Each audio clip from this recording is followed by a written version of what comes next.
Sure. So, I moved to Orlando in 2004 to go to college. After college, I started working at a real estate company. We were doing really well, and then I saw an opportunity. I was actually playing poker one day, and this guy slid a little packet across the table. He said, "What is this? If you can figure out what this is, we can make a lot of money." And what do you mean he was like trying it and couldn't figure it out? No, he actually owned head shops. And so they sold these products in their stores, and he didn't understand. He didn't really know what they were putting on the Damiana and marshmallow, the loose leaf, that was making people high. It was given at the time, JWH 18 it literally was like a weed high. So it wasn't crazy. Now when you hear K2, like run for the hills, because that stuff is making people flop on the floor. Dangerous stuff. And I've seen it with my own eyes. Not cool. But back then, before they kept modifying, what they do is they move it like one carbon molecule to the left or whatever, and then they just call it something else. And now they've got all kinds of chemicals. I don't even know what they're currently selling, the cannabinoids, but they don't produce a cannabis like high. Now they're like more like a tryptamine or something. It's literally like they went into another universe. So not cannabis. So that's what you were trying to basically do, is just mimic cannabis. Because it obviously wasn't legal back then. Right. So, they had a line. That was their bread and butter at the head shops when it was legal, when they could buy this stuff. It was never scheduled. See, it wasn't scheduled at the time. It was covered under the Federal Analogue Act, though. In the Federal Analogue Act, see, what in the feds, you have the Controlled Substances Act, which controls everything, Category 1 through 4 or whatever, of all of the listed controlled substances. But then they've also got what's called the Federal Analogue Act. The Federal Analogue Act states that any substance that produces a similar or like mind-altering effect, they can charge you with the nearest related substance. So even though that's not the substance you have, that's what they're going to charge you with, because it produces a similar effect. When you were playing poker and your buddy slid this little baggie of K2 to you, what happened after that? So I sent it to a lab in Texas. I had it analyzed, and it came back as JWH. And JWH it's an analog. It's a synthetic cannabinoid. At the time, it was not scheduled. And then I started looking for suppliers. And in China, I found a whole host of suppliers. I ended up going with a company called Kanzotech. Kanzotech Private Limited in Jiangsu, China. And I was getting this stuff for like $1,200 a kilogram. Wait, how do you go? I feel like you're progressing down this path way too fast. Like, what were you doing prior to this? How are you making money? What were you doing? I was running a property management company. Okay. So I was making $120 a year. I was doing good. I have a college degree. I was doing good, but at the time, like, I see a way to make money, and the entrepreneur in me is just like, figure out how to do it. I wasn't thinking about the repercussions. I wasn't thinking about who it might hurt. I wasn't thinking about the consequences, positive or negative. I was just thinking about how much money can we make and how fast. You knew that you could sell this stuff to head shops. Right, and people that were producing the products, selling it to head shops. Like, I have a buddy in the Fort Lauderdale area, won't say any names, but was, selling millions of units. So you knew somebody who was already doing it, and you wanted to duplicate what he was doing. I didn't just want to duplicate it. I wanted to get myself in the middle between me and the people that were producing it, and I wanted to become the largest importer, period.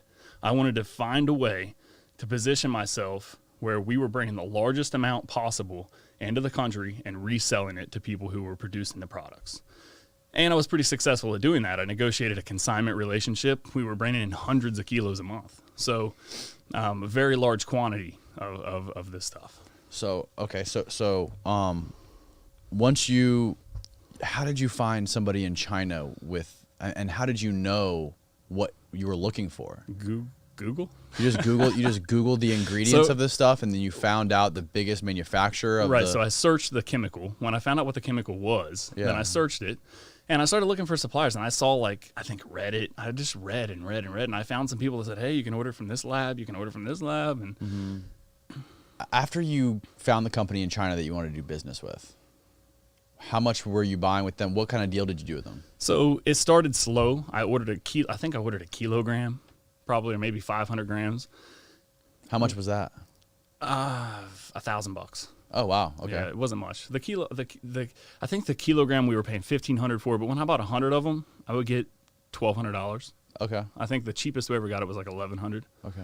So, and the chemicals quickly change. So China isn't like the United States. In the United States, like we find out like something's going to be scheduled or something's, undergoing testing right now. They're determining whether or not they're going to bring it on the schedule, how it's going to be scheduled, what the potency is.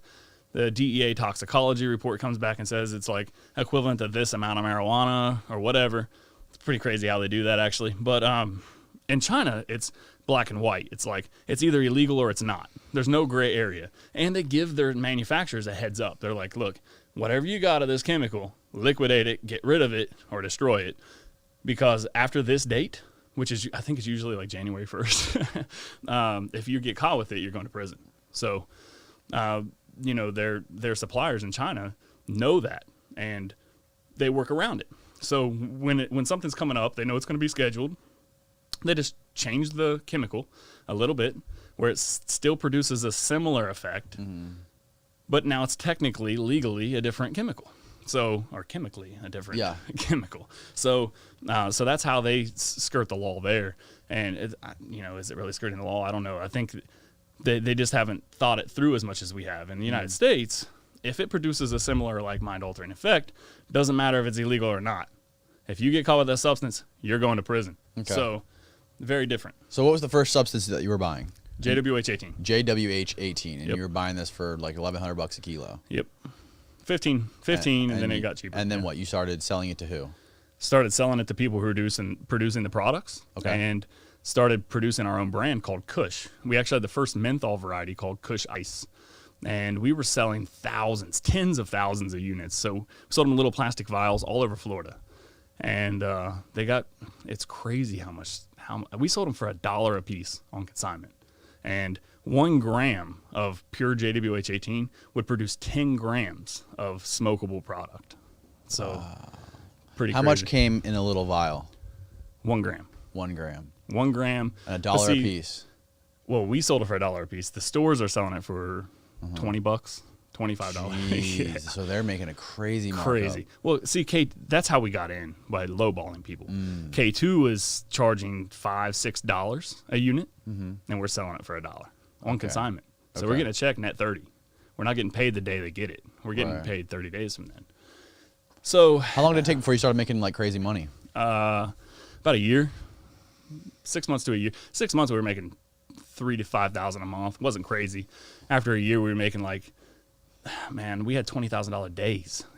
I remember one day we did almost $100,000. And I remember thinking wow, we made it. This is the biggest payday I've ever had. And the amount of money that was coming in, it was impossible to say no. And I knew that we were playing with fire. At that point, I already knew. It was like a feeling, man. Your intuition will never lie to you. And the problem is all these temptations, you know what I mean? The lifestyle, being able to fly to Vegas and rent helicopters and do whatever and not think about the price tag. That is so alluring that when you're caught in the mix, or at least I can use I statements. When I was caught in the mix, I couldn't say no, and now having been through what I've been through, it's a totally different story. Of course I would say no, but so when you say $100,000 days, is that like revenue or is that profit? Revenue. Yeah, but that's insane. That's a crazy amount of money, man. Yeah, we're paying what? And how old were you? 25, 26. Wow. Yeah.